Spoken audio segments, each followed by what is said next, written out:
At least మరి మీరు bilingual ఎందుకు ప్లాన్ చేయాలి? అంటే మీ కాన్సెప్ట్స్ అన్నీ కూడా బైలింగల్కి సూట్ అయ్యే కాన్సెప్ట్సే ఉంటాయి దాదాపుగా. మరి ఎందుకు ట్రై చేయాలి? నేను ఎగ్జిక్యూషన్లో బాగానే ఉంటుంది కానీ మార్కెటింగ్లో చాలా పూర్ అయిపోయాను. ఎందుకంటే సినిమా తీసిన తర్వాత దాని మీద ఇంట్రెస్ట్ పోతుంది నాకు. ఓకే, సినిమా అయిపోయింది, ఎగ్జిక్యూట్ చేసాం, ఫస్ట్ కాపీ చేస్తాం, ఇంకంతే ఇక దాన్ని బాగా కూర్చొని బాగా ప్రమోట్ చేయాలి, ఇంకా ఏదో చేయాలి దానికి అనే థాట్ ప్రాసెస్ ఇప్పటిదాకా లేదు. సో ఈ సినిమాకి కొంచెం మార్కెటింగ్ మీద కొంచెం ఫోకస్ చేద్దామని చెప్పేసి అనుకుంటున్నాను. మరి let me see how to. Concepts హిందీలో బాగా వర్కౌట్ అయితే నా ఉద్దేశం. మరి అది మీరు ఎప్పుడు ట్రై అన్ని భాషల్లోనూ బాగానే వర్కౌట్ అవుతుంది, బట్ దాన్ని కరెక్ట్గా మార్కెట్ చేయాలి మనం. సో నాకు ఆ మార్కెటింగ్ సపోర్ట్ లేదు.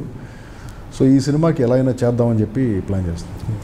మీరు అంటే బడ్జెట్ కంట్రోల్ విషయంలో యువర్ ద మాస్టర్ నాకు తెలిసినంత వరకు. ఎందుకంటే ప్రతిదీ చాలా తక్కువ బడ్జెట్లో మీరు ఇచ్చే క్వాలిటీ చాలా అద్భుతం. అంటే ఇంత బడ్జెట్ అంటే మరి క్వాలిటీ ఏమైనా తక్కువ ఇస్తారంటే ఎవరు? ఇంత బడ్జెట్ పరంగా మీరు తీసుకునే జాగ్రత్తలు ఏంటి అసలు? అంటే కొత్త డైరెక్టర్స్ కానీ ఏమైనా నేర్చుకునే విషయాలు? అంటే నేను I think I concentrate on aesthetics. ఇప్పుడు మీరు మీ స్టూడియో ఎలా అందంగా ఉండాలని మీరు డిజైన్ చేసుకున్నారో అలాగే నేను తీసే ప్రతి షాటు అది అందంగా ఉండాలనే అనుకుంటున్నది. సో దానికి నా ఫోకస్ ఆర్ట్ డైరెక్షన్ మీద ఎక్కువ ఉంటుంది. యాక్చువల్గా ఏం ఫోటోగ్రఫీ అంటారా కానీ ఇండోర్ సినిమాలకి గొప్ప ఫోటోగ్రఫర్గా కెమెరామెన్కి పేరు వచ్చిందంటే దాంట్లో 50 to 75% క్రెడిట్ ఆర్ట్ డైరెక్టర్కి వెళ్ళాలి. ఒక ఆర్ట్ డైరెక్టర్ మీకు ఒక అందమైన సెట్ ఇస్తేనే ఒక కెమెరామెన్ కెమెరాని ఎక్కడ పెట్టినా అందంగా ఉంటుంది.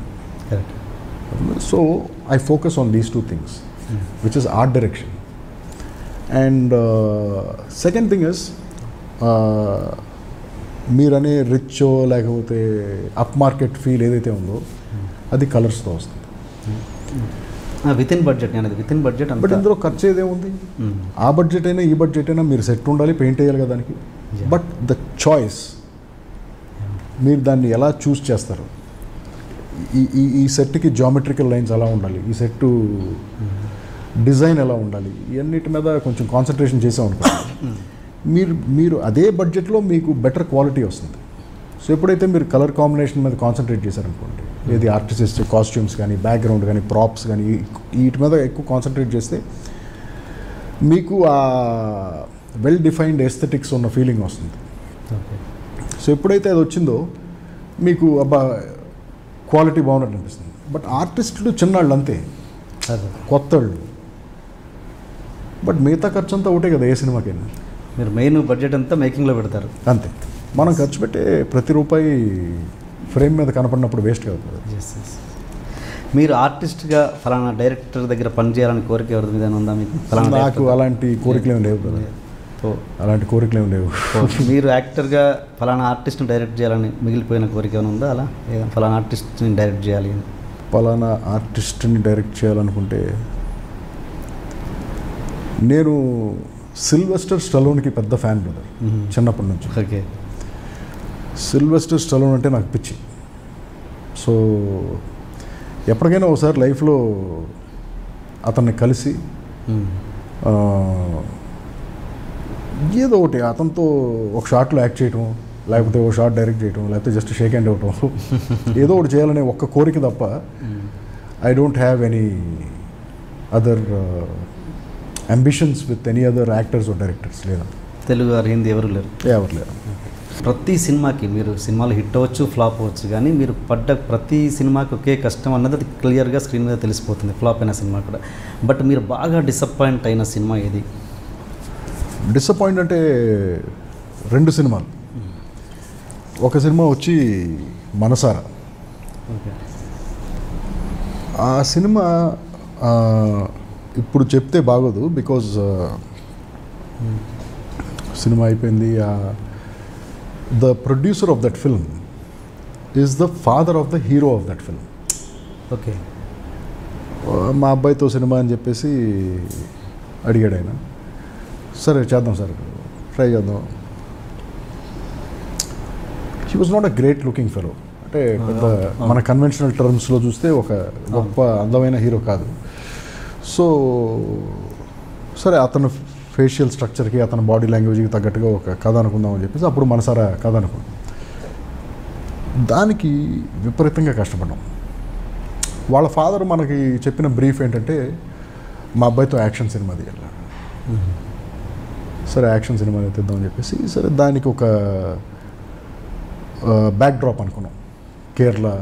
కేరళలో కలరిప్పైట్ అనే ఒక మార్షల్ ఆర్ట్. అసలు మార్షల్ ఆర్ట్ అంటే ఏమిటో తెలియని ఒక కుర్రాడు వెళ్ళి మార్షల్ ఆర్ట్ నేర్చుకుని అది గెలిచి అమ్మాయిని గెలుచుకున్నాడు అనేది కథ. Basic commercial winnowing formula.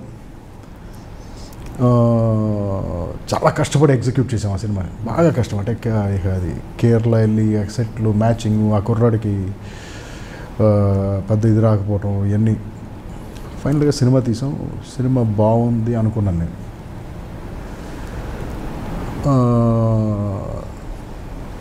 Extraordinary music, ఆ సాంగ్స్ అసలు అన్బిలీవబుల్ సాంగ్స్, ఆ షూట్ చేసిన లొకేల్స్ అండ్ నాకు చాలా బాగా నచ్చిన సినిమా అది. బట్ ఆ సినిమాకి పెద్ద రిసెప్షన్ రాలేదు. వైజాగ్లో ఒక చోట ఒక థియేటర్లో 100 రోజులు ఆడింది ఆ సినిమా. మిగతా ఎక్కడ ఆడలేదు ఆ సినిమా. అదొక డిసప్పాయింట్మెంట్. రెండోది లడ్డు బాబు. అదే చెప్తాను. లడ్డు బాబుకి సేమ్ కష్టం. నాకు ఆ హీరోకి ఏది ఇంగ్లాండ్ వెళ్ళి ఆ మేకప్ టెస్టులు చేసి ఆ మేకప్ తీసుకొచ్చి మన వెదర్లో ఆ మేకప్ సూట్ ఒక పాపం అతను ఆ మేకప్ వేసుకుని ఒక 60 రోజులు యాక్ట్ చేసి ఫ్యాక్ట్ సూట్లో లోపల ఉడికిపోతూ ఉంటుంది చేసి. నేనేమనుకున్నానంటే నరేష్తో అందరూ స్లాప్స్టిక్ కామెడీస్ చేస్తున్నారు కదా, ఓ మీనింగ్ఫుల్ కథ చెప్దాం. అది పెద్ద బోర్ అని డిస్మిస్ చేస్తారు. బట్ అది రాంగ్ టైంలో రిలీజ్ అయిందా అంటే ఎలక్షన్స్ ప్రీ ఎలక్షన్ హడావుడిలో పడింది రిలీజ్. మరి అది రాంగ్ టైంలో పడిందా లేకపోతే నిజంగానే బోరింగ్ ఫిల్మ్ అనేది నాకు ఇవాళకి అర్థమవుతుంది. ఈ 2 సినిమాలు నేనైతే ఐ లైక్ ఇట్ అండి. మంచి సినిమా లడ్డు బాబు. మరి అదే అడిగాను ఎందుకు ఫెయిల్ అయ్యి ఉంటుంది, మీ అనాలిసిస్ ఏంటండి? అంటే నేను ఐ థాట్ నరేష్ మీద స్లాప్స్టిక్ కామెడీ ఎక్కువ చూస్తున్నారు. ఈ మధ్యన నరేష్ స్లాప్స్టిక్ కామెడీలన్నీ ఫెయిల్ అవుతున్నాయి. సో మీనింగ్ఫుల్ స్టోరీ ఒక కొత్త గెటప్తో ఇస్తే ఏమన్నా అనుకుంటే అది కూడా అది మరి అతనే బిగ్ క్వశ్చన్ మార్క్ అది. ఈ 2 సినిమాలు.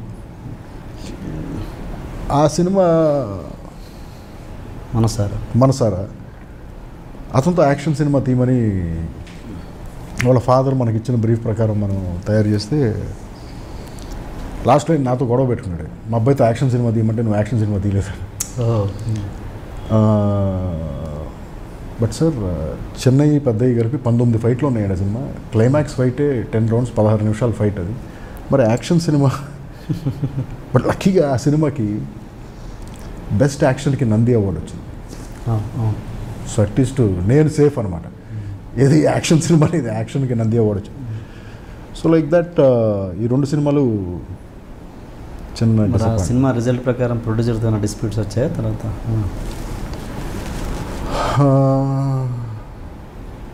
Yes, both the producers still owe me money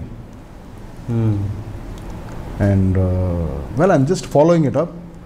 కనిపించినప్పుడల్లా లేకపోతే మనకి గుర్తొచ్చినప్పుడల్లా అడుగుతూ ఉంటాం. వాళ్ళు ఏదో చెప్తూ ఉంటారు. ఎందుకు మరి ఆ పర్టికులర్ థియేటర్లో 100 రోజులు ఆడడానికి కారణం ఏంటి? వైజాగ్లోనే సార్. వైజాగ్ నాకు అదే అర్థం లేదండి. But maybe they like it. ఆ టౌన్లో పీపుల్కి బాగా నచ్చింది ఒక సినిమా అది. ఓకే. బట్ అక్కడ వెంకటేశ్వర థియేటర్లో 100 days ఆడింది ఆ సినిమా కంటిన్యూస్గా. అండ్ దాంతో మీరు ఆ శ్రీవిద్యని మీరు ఇంట్రొడ్యూస్ చేశారు. శ్రీదివ్య మీరు ఇంట్రొడ్యూస్ చేశారు.